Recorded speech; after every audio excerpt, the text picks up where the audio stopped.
Hello, कैसे हैं आप सब? बहुत अच्छे होंगे और खुश रहना भी है और साथ में जितने लोग हैं उन सबको खुश रखना भी है। मैं शिवालिक आप सबका स्वागत करता हूं अवेकनिंग विद शिवालिक में। आज हम सब जानेंगे, अगर हम बहुत ज्यादा मेहनत करते हैं फिर भी हमें सफलता क्यों नहीं मिलती है, और अगर बार बार मेहनत कर रहे हैं उसके बाद भी सफलता नहीं मिल रही है तो हमें क्या करना चाहिए। तो चलिए शुरू करते हैं।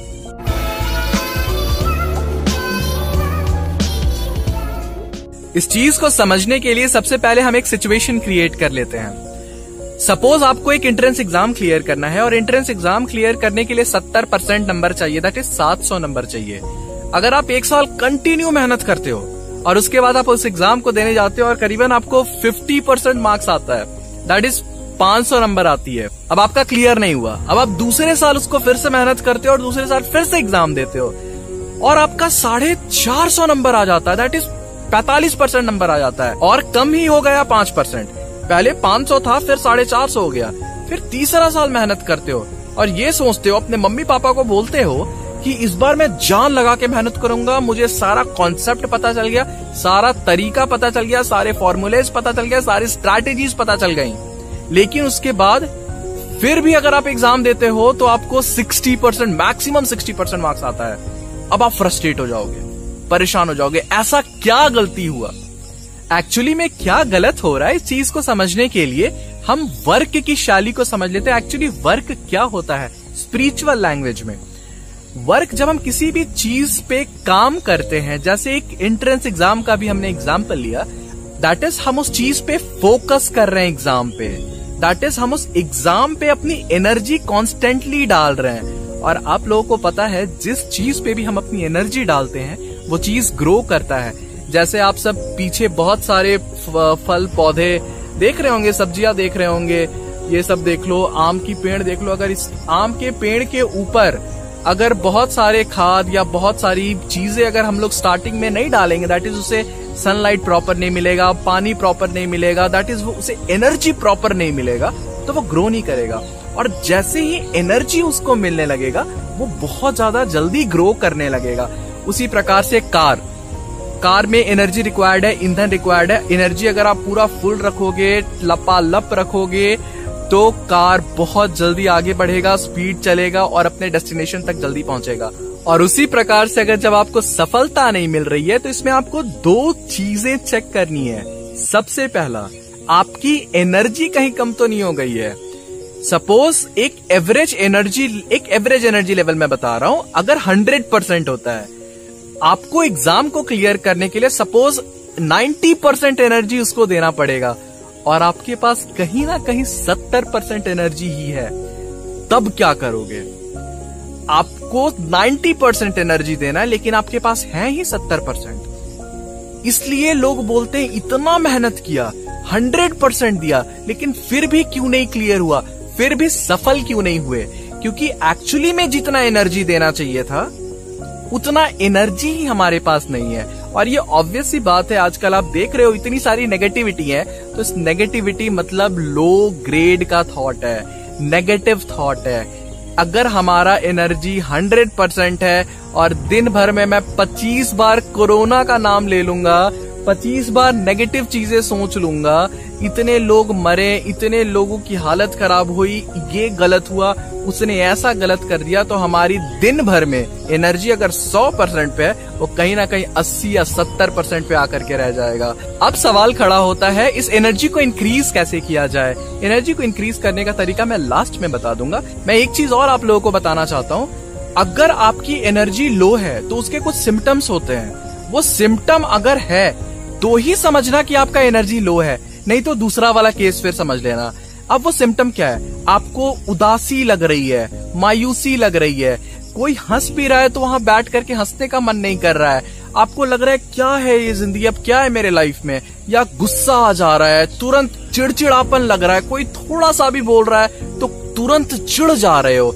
अगर ऐसा आपको लग रहा है, इसका मतलब समझ जाना कि आपकी एनर्जी कम हो गई और डेफिनेटली एनर्जी ही कम है। अब बस इसे इंक्रीज कर लेना और आपका काम बन जाएगा। दूसरा रीजन है पास्ट कर्मा। पास्ट कर्मा होता क्या है, इसे समझ लेते हैं। पास्ट कर्मा मतलब समय खराब चल रहा है। आपने ये बात बहुत बारी सुना होगा, ऐसा काम नहीं हो रहा है, शायद हमारा समय खराब चल रहा है। बहुत सारे मोटिवेशनल स्पीकर बोलते हैं समय खराब हो सकता है लेकिन तुम खराब नहीं हो, इसलिए मेहनत करते चलो और आगे बढ़ जाओ। ये चीज होता क्या है, सपोज आपने कभी ना कभी पास्ट कर्म में कुछ ना कुछ ऐसा कर दिया है जिसके कारण आपको जितना जल्दी सफलता मिलना चाहिए वो सफलता उतनी जल्दी नहीं मिल रही है। तो अब उस केस में क्या करना है, आप एक चीज हमेशा अपने दिमाग में रखना, ये सारे जो बहुत सारे लोग बताते हैं ये हवन करो ये हवन करो, बट लेकिन ये सब लोगों के दिलों और दिमाग में रहता है कि माफी दिल से मांगी जाती है। हवन और घंटी बजाने से माफी नहीं मिलती। हवन और घंटी बजाने के बाद भी आदमी जाकर के दो वो कत्ल करके चला आता है, क्या सचमुच उसे माफी मिली? क्या सचमुच उसने अपने पापों का प्रायश्चित किया? नहीं किया। अगर वो कुछ भी नहीं करता, एकदम नॉर्मल गरीब आदमी है, दिल से माफी मांग लेता है, ईश्वर मैंने गलती कर दी मुझे माफ कर दो, उसे माफी मिल जाती है। ईश्वर दिल की सुनता है, दिल की जुबान की नहीं। इस बात को याद रखना। और ये सब लोगों के दिल में कहीं ना कहीं ये बातें रहती है, मुझे पता है। अब जब भी सुबह उठते हो या जब भी पूजा करने जाते हो, एक चिट्ठी लिखना। अब चिट्ठी किसके लिए लिखोगे? चिट्ठी लिखने तो आती है, अब चिट्ठी में क्या लिखोगे? हे ईश्वर, मैंने इस व्यक्ति के साथ कुछ गलत कर दिया है। अब वो मुझे तो नहीं पता, आपने जिस चीज का भी गलती किया हो, जिस चीज से भी उसका दिल दुखाया हो, उसको डिटेल में लिखना और उसके बाद दिल से बोलना। केवल जुबान से नहीं, दिल से बोलने का मतलब होता है, जैसे मैं आप सब लोगों को बोलता हूँ, I literally love you all. Love you मतलब लव यू, दिल से। ये बातें दिल से निकलनी चाहिए। अब जब भी पूजा करते हो, पाठ करते हो, उस चिट्ठी को जिस भी देवी देवता को आप मानते हो उसे अर्पण करना, उनके सामने ले जाकर के रख देना।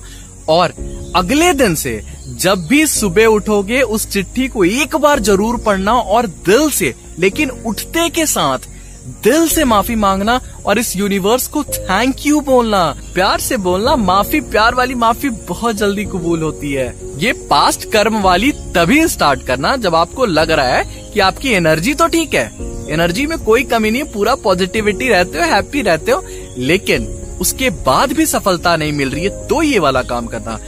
और जब आपको लग रहा है कि आप पहले स्टेप में मायूस हो, शक्तियां नहीं अंदर से मिल रही है, थोड़ा काम कर रहे हो थक जा रहे हो, ऐसा लग रहा है कि सर में हमेशा दर्द रह रहा है, तो मतलब दूसरे स्टेप में आने का जरूरत नहीं है, आपका पहला वाला स्टेप ही गड़बड़ है।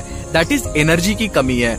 एनर्जी बढ़ाने के लिए मेडिटेशन, लोग बहुत सारी मेडिटेशन बताते हैं। अगर आप मुझसे पर्सनली कमेंट करोगे, मैं तो ही बताऊंगा मैं कौन सा मेडिटेशन करता हूँ, और मैं 5 सालों से मेडिटेशन कंटिन्यू करता आ रहा हूँ। मैं कौन सा मेडिटेशन करता हूँ वो चीज मैं आपको शेयर करूंगा, लेकिन तभी जब आप कमेंट करोगे, बोलोगे तभी। अब मेडिटेशन में आपको क्या करना है, एक निर्धारित समय होता है मेडिटेशन का। लोग ब्रह्म मुहूर्त बोलते हैं, लोगों को पता नहीं होता ब्रह्म मुहूर्त एक्चुअली में क्या टाइम है। ब्रह्म मुहूर्त 3 बजे सुबह से लेकर के 5 बजे सुबह तक होता है। अब उसी समय में मेडिटेशन बहुत ज्यादा हाईली इफेक्टिव होता है। हाईली इफेक्टिव मतलब बहुत जल्दी मैनिफेस्ट हो जाएगा। आप अगर मेडिटेशन 1 वीक के लिए करते हो, टारगेट 1 वीक का बनाते हो, तो 3 दिन के अंदर ही शायद वो मैनिफेस्ट हो जाए। हाईली इफेक्टिव का मतलब, अब आपको चुपचाप बैठना है और मेडिटेशन कम से कम 15 से 20 मिनट करना है। अब आपको फील करनी है ईश्वर की पावरफुल एनर्जी आप में आती जा रही है, और आपको साथ साथ मेडिटेशन करते हुए ऐसे शांत बैठ के ओम की ध्वनि लगा करके या कोई भी सूदिंग सॉन्ग लगा करके आपको शांत बैठना है, और साथ साथ मन में बोलना है एफर्मेशंस। सबसे पहला, मैं बहुत ज्यादा खुशनुमा आत्मा हूँ। दूसरा, मेरी एनर्जी बहुत ज्यादा बढ़ चुकी है। ये 2 चीज कंटिन्यू मेडिटेशन के साथ साथ बोलना है। तो आई होप आप लोगों को आपका सारा आंसर मिल गया होगा। तो जाओ एंजॉय करो, ब्लेस यू, आपकी सारी मुरादें पूरी हो। और एक बात, सब्सक्राइब कर देना। Thank you everyone.